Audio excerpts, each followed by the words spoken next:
Assalamualaikum warahmatullahi wabarakatuh. Kami dari kelompok 1 akan memaparkan pertemuan ke-14 yang berjudul Evaluasi dan Pengendalian dalam Operasi Rumah Sakit. Di sini kami dari kelompok 1 beranggotakan Putri Elsa Revalia Januar, Asri Pranandingro, Husnul Syadra, Fikri Haikal Juni, Nada Cahaya Pramesti, Selvia Maharani, Amalia Solihah, Anandita Salsabella, Fitri Cahaya Bintang, Tigi Saputra, Azwar Abdul Zahari, Fadilah Hadith Alfat Wardana, Anissa Fasya, Andin Pinesti, dan yang terakhir adalah Didia Sanjita Dias. Mengenai apakah itu evaluasi dan pengendalian operasional, yaitu evaluasi adalah sebuah proses menilai kinerja operasional berdasarkan standar.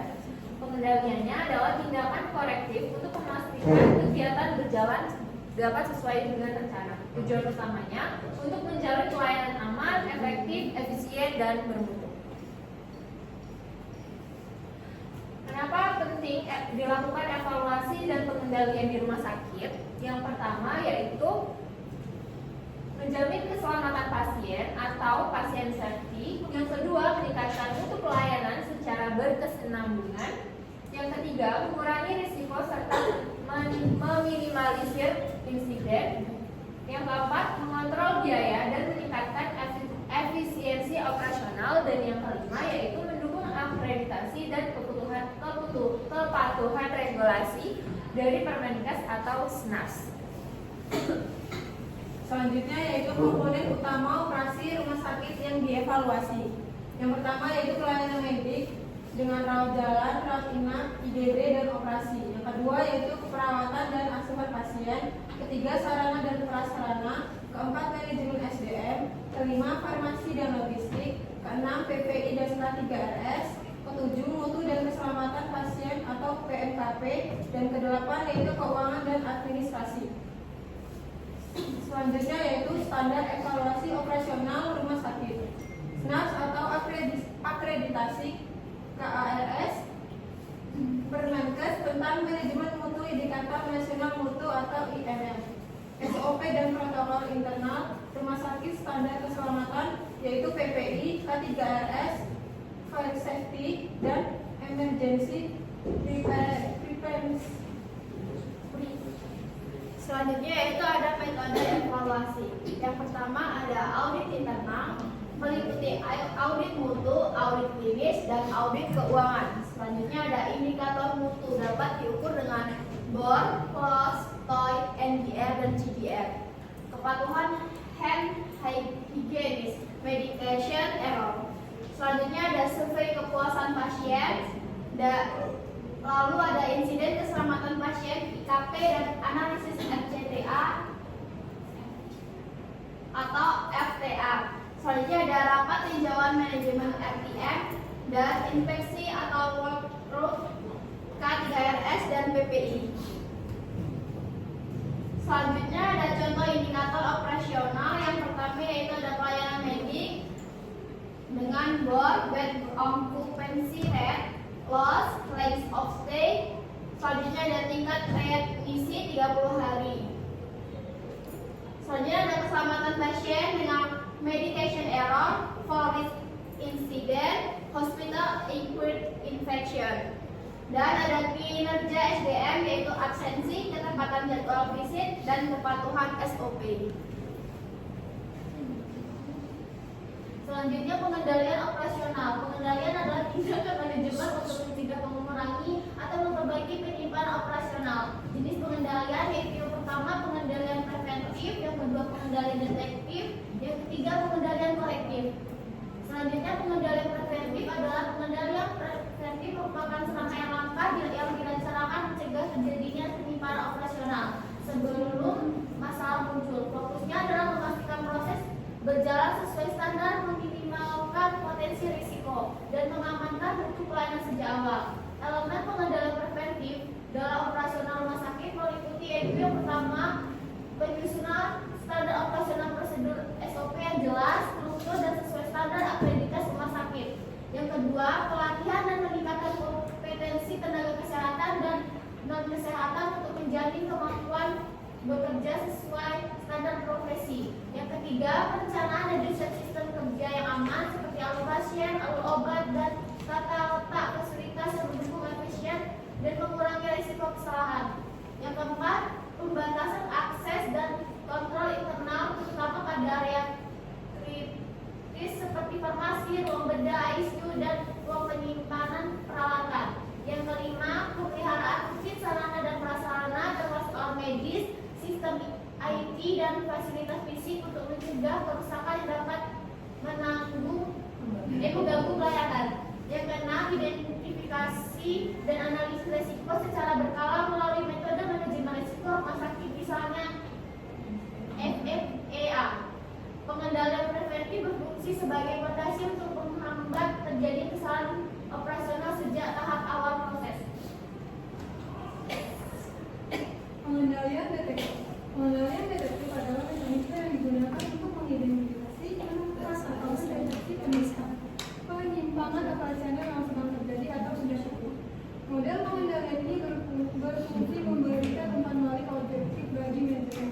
Aktivitas pengendalian efektif dalam rumah sakit mencakup 1. Audit internal dan eksternal seperti audit rekam medis, audit peraturan prosedur, dan audit penggunaan obat. Yang kedua, memantau indikator mutu, misalnya tingkat infeksi, kepatuhan cuci tangan, BOR, teknik, bot, akupansi tadi, angka readmisi dan tingkat medication error. Yang ketiga, sistem pelaporan insiden keselamatan pasien termasuk KNC, KTD, dan Sentinel.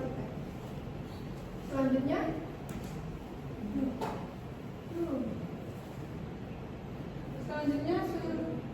supervisi dan monitoring lapangan oleh kepala ruangan atau manajer mutu untuk menilai pelaksanaan kegiatan harian. Yang kelima, pemeriksaan stok dan logistik secara berkala untuk mendeteksi kehilangan, kadaluarsa atau ketidaksesuaian distribusi. Yang keenam, survei dan care kepada pasien untuk mendeteksi permasalahan pelayanan dari perspektif penggunaan layanan. Metode detektif memberikan data fakta yang diperlukan untuk proses perbaikan dan evaluasi operasional.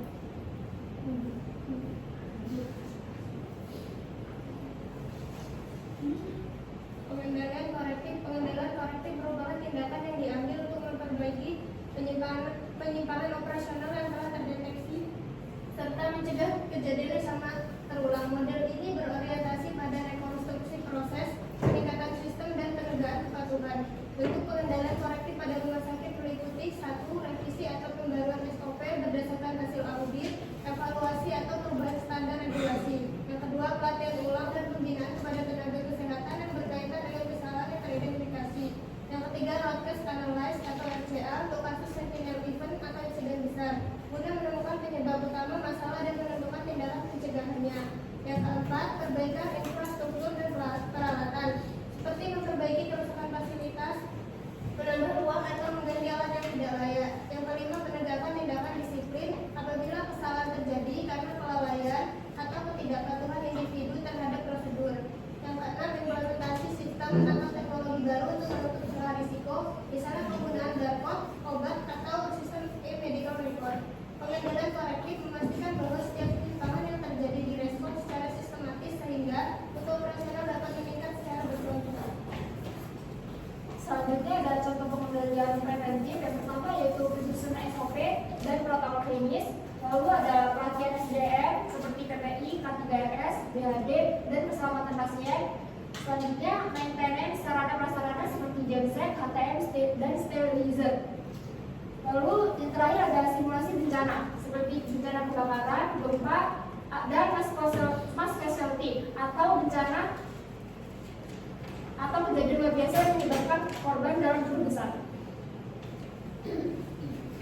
Selanjutnya contoh pengendalian detektif, yaitu ada inspeksi lapangan atau walk-around, ada monitoring indikator mutu harian atau bulanan, terus ada audit kebersihan dan kepatuhan APD.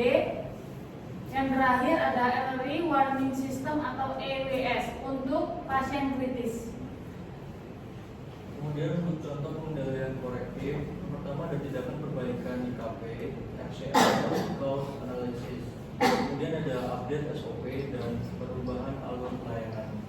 Kemudian ada penegakan disiplin kerja, dan yang terakhir ada rencana aksi mutu quality improvement plan. Selanjutnya ada evaluasi risiko operasional atau HPA, Hard Vulnerability Analysis, adalah proses penilaian sistem yang dilakukan rumah sakit untuk mengidentifikasi dan menilai ancaman yang dapat mengganggu operasional. Rumah sakit wajib melakukan HPA untuk yang pertama mengidentifikasi potensi bahaya dan kerentanan yang dapat mempengaruhi pelayanan. Yang kedua, menilai kemungkinan dan dampak risiko terhadap keselamatan pasien, staf, dan fasilitas. Tiga, menetapkan prioritas risiko agar manajemen dapat memfokuskan sumber daya pada ancaman yang paling kritis. Yang keempat, menyusun strategi mitigasi untuk mengurangi peluang terjadinya gangguan. Lima, merencanakan kesiapsiagaan dan respons darurat secara efektif. Yang keenam, menjamin keberlangsungan pelayanan esensial selama kondisi krisis. Yang ketujuh, memenuhi standar regulasi dan akreditasi terkait manajemen risiko rumah sakit. Yang selanjutnya itu ada alur evaluasi dan pengendalian. Yang pertama itu identifikasi masalah atau risiko melalui data indikator, audit, laporan disiplin atau puluhan. Yang kedua itu ada analisis penyebab untuk menentukan akar masalah menggunakan metode analisis risiko. Yang ketiga itu ada penetapan rencana tindakan berupa standar, target, dan strategi pengendalian. Yang keempat itu ada implementasi pengendalian preventif, detektif, dan korektif. Yang kelima itu ada monitoring dan evaluasi untuk menilai efektivitas tindakan. Dan yang terakhir itu ada perbaikan berkelanjutan, yaitu pembaruan SOP, peningkatan kompetensi, dan penyesuaian. Kemudian tantangan dalam evaluasi dan pengendalian itu yang pertama ada keterbatasan SDM mutu, kemudian kepatuhan yang belum konsisten, beban kerja tinggi, kurangnya data file type, dan resistensi perubahan. Kemudian ada strategi dari perbaikan. Yang pertama itu penguatan manajemen mutu berbasis data, penambahan kompetensi SDM, digitalisasi rekam medis dan dashboard mutu, meningkatkan budaya keselamatan pasien, kolaborasi semua unit atau multidisiplin. Yang terakhir yaitu ada kesimpulan, evaluasi dan pengendalian operasional adalah fondasi mutu rumah sakit. Menjamin keselamatan pasien, kualitas layanan, dan efisiensi harus dilakukan secara sistematis, terstruktur, dan berkelanjutan. Kunci keberhasilan yaitu komitmen manajemen, budaya mutu, dan keterlibatan seluruh unit. Sekian pemaparan presentasi dari kelompok kami. Kurang lebihnya kami